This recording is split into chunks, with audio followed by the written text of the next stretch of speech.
જય Ganesh, happy morning. હું Shaunkesh Pathak, professional tarot card reader અને ન્યુમરોલોજિસ્ટ છું. જે કોઈને પણ ફેમિલી, હેલ્થ કે રિલેશનશિપ રિલેટેડ કંઈ પણ ઇશ્યુઝ હોય તો તેઓ મારી કન્સલ્ટન્સી લઈ શકે છે.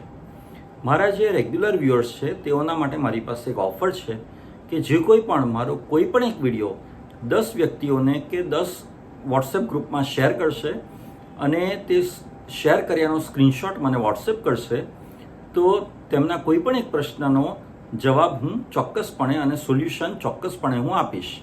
આજે હું વાત કરીશ ટેરો કાર્ડ બાબતે. સ્ક્રીન ઉપર આપને આ જે ટેરો કાર્ડ દેખાઈ રહ્યું છે તે છે ટ્રાન્સફોર્મેશન. હવે આ કાર્ડમાં આપ જોઈ શકો છો કે એક તલવાર છે. તલવાર એ શું દર્શાવે છે કે જે પણ ખોટી માન્યતાઓ છે કે અંધશ્રદ્ધા છે તેને તોડવાની જરૂર છે. બીજું, આમાં તમને સાપ પણ દેખાઈ રહ્યો છે. એટલે કે સાપ જેમ પોતાની કાંચણી ઉતારે, પોતાની ચામડી બદલે, તેમ તમારે પણ ટ્રાન્સફોર્મેશન થવાની, તમારો એક નવો અવતાર લાવવાની તમારે જરૂર છે.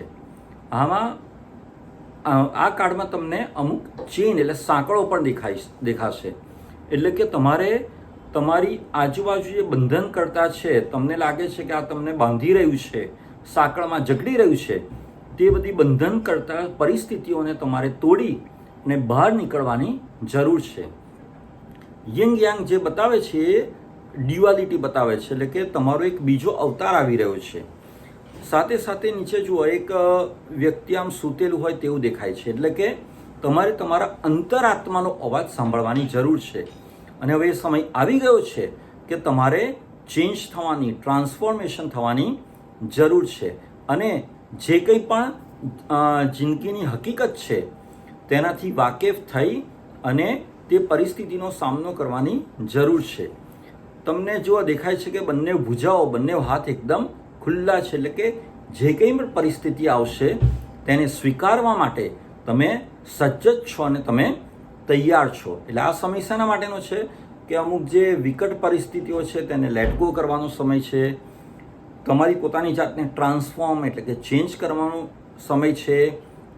જે ખરાબ પરિસ્થિતિ છે, ખરાબ સમય છે, તેને વહી જવા દો, તેને પસાર થઈ જવા દો અને તેમાંથી તમે વધારે સ્ટ્રોંગ અને વધારે મજબૂત બનો. અને જે પણ ચેલેન્જીસ આવે છે તેને સ્વીકારી, તેને ફેસ કરી અને આગળ વધો તો તમારો ગ્રોથ, તમારો વિકાસ જરૂર થશે. ખુશ રહો, મસ્ત રહો, સ્વસ્થ રહો. Thank you.